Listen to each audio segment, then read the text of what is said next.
Existe uma experiência universal entre aqueles dotados de uma mente penetrante. Quanto mais profundamente mergulhamos nas águas turvas da existência humana, mais nos encontramos navegando em solidão. Esta não é uma percepção moderna, mas um fenômeno que Arthur Schopenhauer identificou com precisão cirúrgica em sua filosofia pessimista. O grande filósofo alemão compreendeu que a inteligência superior não é uma dádiva divina, mas sim uma espécie de exílio autoimposto da normalidade reconfortante. Schopenhauer descreveu este paradoxo como a maldição da lucidez. Quanto mais clara se torna nossa visão da realidade, mais dolorosa se torna nossa existência. Ele observou que a maioria dos seres humanos vive envolta no que chamou de véu de Maia, uma ilusão protetora que torna a vida suportável. Aqueles que conseguem rasgar esse véu, os pensadores profundos, pagam um preço alto por essa clarividência. O isolamento intelectual e emocional que Schopenhauer considerava inevitável para mentes superiores. A história da humanidade está repleta de exemplos que validam esta teoria schopenhaueriana sobre o destino dos pensadores profundos. Sócrates, com sua metodologia dialética implacável, não foi condenado por ignorância, mas por sua capacidade de expor a ignorância alheia através de perguntas penetrantes que desmantelavam as certezas confortáveis de seus contemporâneos atenienses. Galileu não sofreu perseguição por estar errado sobre o cosmos, mas por estar correto demais, cedo demais, desafiando não apenas conceitos astronômicos, mas toda uma estrutura de poder baseada no controle do conhecimento. Nikola Tesla não morreu na obscuridade por falta de genialidade, mas por possuir uma visão que transcendia as limitações de sua época, propondo conceitos como energia livre e eletricidade sem fio que ameaçavam impérios industriais inteiros. Cada um destes gigantes intelectuais experimentou o que Schopenhauer chamou de solidão do gênio, uma condição inevitável para aqueles que veem além do horizonte limitado da consciência comum. Schopenhauer identificou que esta resistência à inteligência superior tem raízes profundas na psicologia humana, desenvolvendo uma teoria sofisticada sobre os níveis de consciência humana. Ele desenvolveu o conceito de que existe uma diferença fundamental entre duas formas de consciência: a consciência ordinária, dominada pela vontade, aquela força cega e irracional que nos impulsiona à sobrevivência e reprodução, e a consciência estética ou intelectual que consegue momentaneamente transcender os impulsos básicos para contemplar a realidade de forma desinteressada. Esta distinção é crucial para compreender por que pensadores profundos são sistematicamente rejeitados pela sociedade. A maioria das pessoas opera exclusivamente no primeiro nível, onde a vontade de viver dita todos os comportamentos. Elas buscam prazer, evitam dor, competem por recursos e status e constroem identidades baseadas em ilusões reconfortantes que Schopenhauer via como necessárias para a sanidade mental da massa. Quando encontram alguém que opera no segundo nível de consciência, um pensador profundo que consegue se distanciar temporariamente da tirania da vontade, experimentam uma forma peculiar de desconforto existencial que transcende o mero desacordo intelectual. Este desconforto não é meramente intelectual, é visceral e primitivo, ativando sistemas neurológicos antigos que evoluíram para detectar ameaças à sobrevivência tribal. A neurociência contemporânea confirma as intuições schopenhauerianas. Quando pessoas se sentem intelectualmente superadas, suas amígdalas cerebrais, os centros primitivos de detecção de ameaças, se ativam intensamente, liberando cascatas de hormônios do estresse. O pensamento profundo não é apenas intimidante, ele desencadeia respostas de sobrevivência ancestrais, como se a inteligência superior fosse um predador natural ameaçando a estrutura social estabelecida. Schopenhauer explicou este fenômeno através de sua compreensão penetrante da natureza social humana e suas origens evolutivas. Durante milênios de evolução tribal, a sobrevivência individual dependia menos da excelência intelectual e mais da aceitação grupal e conformidade social. Nossos ancestrais, que conseguiam manter harmonia social, que não questionavam demais a autoridade estabelecida, que se adaptavam às normas tribais, tinham maior probabilidade de sobreviver e reproduzir. Aqueles que questionavam demais, que pensavam diferente demais, que desafiavam as crenças consensuais, corriam o risco de ostracismo, uma sentença de morte literal em sociedades primitivas, onde a cooperação grupal determinava a sobrevivência individual. Este mecanismo evolutivo permanece profundamente ativo em nossos cérebros modernos, manifestando-se como uma resistência instintiva àqueles que pensam de forma radicalmente diferente da norma estabelecida. Quando um pensador profundo entra em um ambiente social contemporâneo, ele inadvertidamente perturba o equilíbrio tribal estabelecido através de mecanismos que operam abaixo do nível de consciência dos participantes. Sua mera presença questiona normas aceitas sem questionamento, desafia crenças confortáveis que nunca foram examinadas criticamente e expõe as limitações intelectuais dos demais através de um contraste involuntário, mas inevitável. Isso ativa mecanismos de defesa grupais ancestrais, não porque o pensador seja conscientemente hostil ou superior, mas porque sua forma de processar a realidade representa uma mudança potencial no status quo. E a mudança sempre foi percebida como ameaça existencial pela mente primitiva programada para a estabilidade e previsibilidade. O que Schopenhauer chamou de efeito espelho da inteligência é particularmente cruel em sua operação psicológica. Diferente de outras formas de superioridade humana, força física, beleza estética, riqueza material, a superioridade intelectual ataca diretamente o núcleo da identidade pessoal de uma forma que outras superioridades não conseguem fazer. Podemos admirar um atleta olímpico sem nos sentirmos fisicamente inadequados, reconhecendo que diferentes pessoas têm diferentes dons físicos. Podemos respeitar um milionário ou celebridade sem questionar fundamentalmente nosso valor pessoal, mantendo nossa autoestima intacta através de racionalizações sobre sorte, circunstâncias ou prioridades diferentes. Mas quando encontramos alguém intelectualmente superior, nossa própria capacidade de pensar, raciocinar e compreender, capacidades que consideramos centrais à nossa identidade humana e valor pessoal, é colocada sob escrutínio involuntário e muitas vezes encontrada em falta. Schopenhauer observou que esta dinâmica se intensifica dramaticamente em contextos grupais, criando uma amplificação do efeito que pode ser devastadora para o pensador profundo. Estudos psicológicos modernos confirmam empiricamente que pessoas se sentem significativamente menos ameaçadas por intelectuais em conversas individuais privadas, mas em grupos, a resposta defensiva se amplifica dramaticamente através de dinâmicas sociais complexas. Isso ocorre porque, em grupos, os indivíduos não reagem apenas à inteligência superior em si, mas à forma como outros membros do grupo os percebem em comparação com o pensador profundo. O status social se torna um jogo de soma zero, onde a elevação intelectual aparente de um membro implica automaticamente na diminuição relativa do status de todos os outros, criando uma dinâmica competitiva inconsciente, mas poderosa. Esta dinâmica destrutiva é exacerbada por diversos vieses cognitivos sistemáticos que Schopenhauer antecipou em suas observações perspicazes sobre a natureza humana.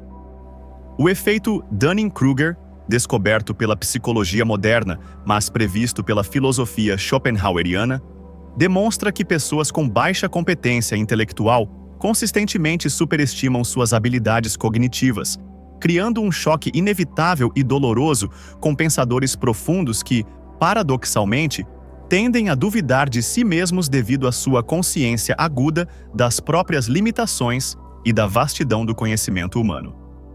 O viés do status quo, outro fenômeno que Schopenhauer identificou intuitivamente, faz com que cérebros humanos prefiram ideias familiares e confortáveis, mesmo quando demonstravelmente incorretas, a verdades novas e desconfortáveis que exigem reorganização mental e emocional significativa.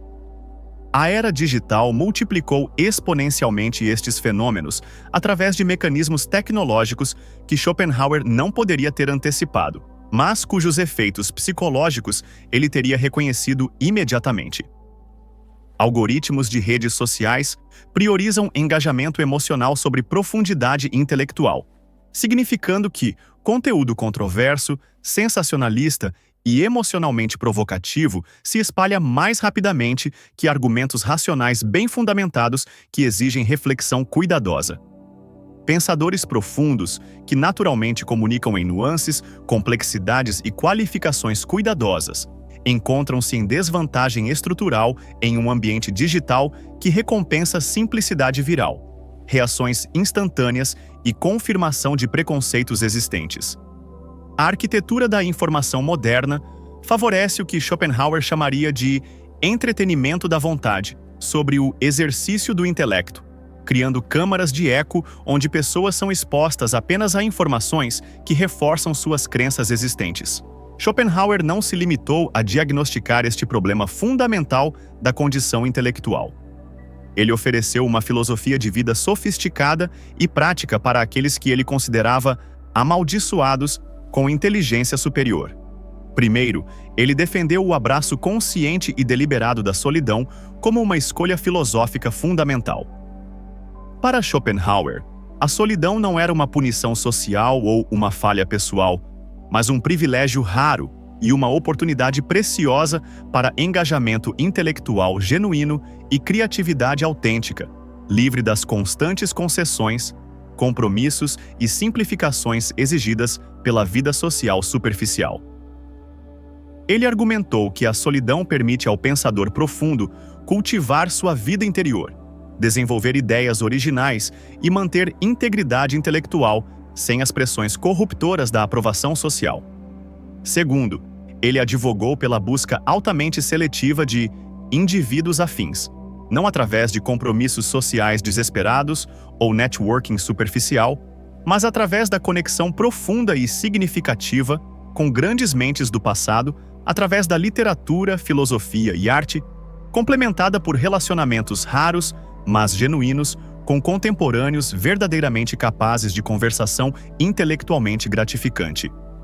Schopenhauer acreditava firmemente que era infinitamente melhor ter poucos relacionamentos intelectualmente estimulantes e emocionalmente satisfatórios do que muitos relacionamentos socialmente convencionais, mas intelectualmente vazios, que drenam energia mental e emocional sem oferecer compensação genuína. Terceiro, ele ensinou a arte sofisticada do engajamento estratégico com a sociedade mais ampla, uma habilidade que ele considerava essencial para a sobrevivência intelectual em um mundo hostil ao pensamento profundo. Schopenhauer não defendia o isolamento total misantrópico, mas sim a sabedoria prática de escolher cuidadosamente quando, onde, como e com quem compartilhar insights profundos, ideias originais ou críticas penetrantes. Ele comparou isso à arte diplomática de um embaixador em território hostil, sempre consciente do ambiente social e político, sempre calculando cuidadosamente o impacto potencial das palavras, sempre preservando energia mental preciosa para batalhas intelectuais que realmente importam e onde a vitória é possível. A filosofia schopenhaueriana revela uma verdade profundamente desconfortável sobre a natureza da organização social humana. A sociedade não foi construída para acolher, nutrir ou celebrar pensadores profundos, mas sim para manter estabilidade, previsibilidade e conformidade que servem à sobrevivência coletiva. A maioria das pessoas, operando sob o domínio da vontade, prefere naturalmente o conforto psicológico da certeza à dor existencial da verdade, a familiaridade reconfortante das crenças tradicionais, à incerteza desestabilizadora do questionamento genuíno. Esta preferência não é um defeito moral individual ou uma falha de caráter, mas uma adaptação evolutiva profundamente enraizada. A mente humana desenvolveu sofisticados mecanismos psicológicos para evitar desconforto cognitivo, privilegiando o que os psicólogos modernos chamam de facilidade cognitiva, sobre a complexidade intelectual que exige esforço mental significativo. instituições sociais modernas, sistemas educacionais, estruturas corporativas, organizações políticas, meios de comunicação de massa, invariavelmente refletem e reforçam esta tendência psicológica fundamental através de mecanismos que são simultaneamente sutis e poderosos. Embora essas instituições publicamente afirmem valorizar inteligência, criatividade e inovação, na prática consistentemente recompensam conformidade, previsibilidade e aceitação acrítica da autoridade estabelecida. Estudantes que memorizam informações e reproduzem fielmente o que lhes é ensinado sistematicamente superam aqueles que questionam pressupostos, desafiam metodologias ou propõem alternativas originais. Funcionários corporativos que se adaptam perfeitamente à cultura organizacional existente prosperam mais consistentemente que inovadores genuínos, cujas ideias disruptivas ameaçam processos estabelecidos ou hierarquias de poder. Políticos que confirmam e amplificam preconceitos populares vencem eleições mais facilmente que aqueles que apresentam verdades impopulares ou soluções complexas para problemas sociais profundos. Esta realidade estrutural explica precisamente por que os maiores intelectuais, cientistas, artistas e filósofos da história frequentemente foram rejeitados, ridicularizados ou perseguidos durante suas vidas, apenas para serem celebrados e venerados póstumamente quando suas ideias revolucionárias se tornaram seguras, familiares e não ameaçadoras ao status quo. A sociedade demonstra um padrão consistente. Ela não abraça a inteligência genuína quando ela desafia crenças fundamentais ou estruturas de poder. Ela celebra a inteligência apenas em retrospectiva histórica, quando a mudança já foi completamente digerida, domesticada e incorporada ao novo consenso social. Para pensadores profundos, navegando este landscape social fundamentalmente hostil, Schopenhauer oferece tanto diagnóstico penetrante quanto consolo filosófico genuíno. A inteligência superior é simultaneamente maldição existencial e bênção transcendental. Ela isola inevitavelmente do conforto da ignorância coletiva, mas também liberta das limitações da consciência comum. Permite visão mais clara e profunda da realidade em toda sua complexidade e contradição, mas exige pagamento de um custo emocional e social significativo. É uma espada de dois gumes que corta através de ilusões alheias e próprias, revelando verdades que muitas vezes preferimos não conhecer, mas que, uma vez conhecidas, nos tornam incapazes de retornar à ignorância anterior.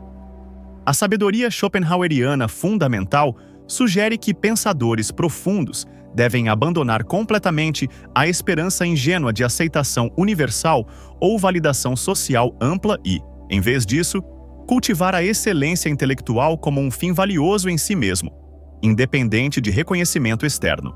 A validação genuína deve vir de fontes internas, da satisfação profunda da compreensão expandida, da beleza estética da verdade descoberta, da companhia silenciosa mas real de grandes mentes através dos séculos que enfrentaram os mesmos desafios existenciais. Schopenhauer ensinou que a maior liberdade disponível ao ser humano é a liberdade da mente, a capacidade rara de pensar independentemente, de questionar profundamente, sem medo das consequências, de ver claramente através das ilusões que consolam, mas também limitam a maioria das pessoas. Esta liberdade intelectual tem um preço inevitável e não negociável: a solidão existencial profunda que vem de ver o que outros não querem ver, de compreender o que outros não querem compreender, de aceitar verdades que outros rejeitam instintivamente. Mas para aqueles raros indivíduos, capazes e dispostos a pagar esse preço elevado, Schopenhauer prometia recompensas que as massas jamais conhecerão, ou sequer conseguirão imaginar. A dignidade incomparável da verdade descoberta, a beleza transcendental da compreensão profunda e a satisfação duradoura de uma vida genuinamente examinada, vivida em seus próprios termos, fiel aos mais altos ideais do intelecto humano, independente das pressões sociais para a conformidade. No final desta análise schopenhaueriana, se você se reconhece nesta descrição filosófica, Se já sentiu o peso isolante do pensamento profundo, se já experimentou a frustração existencial de ser sistematicamente incompreendido por pensar além dos limites convencionais, se já questionou o valor de sua própria inteligência devido ao isolamento que ela inevitavelmente traz, saiba que você está em companhia histórica ilustre e filosoficamente nobre. Cada grande pensador da história humana enfrentou exatamente esta mesma batalha fundamental entre integridade intelectual e aceitação social. Sua solidão não é sinal de defeito pessoal ou inadequação social, mas de distinção intelectual genuína. Sua dificuldade de conexão com a maioria não indica falha em habilidades sociais, mas profundidade intelectual que naturalmente transcende os limites da conversação superficial que satisfaz a maioria das pessoas.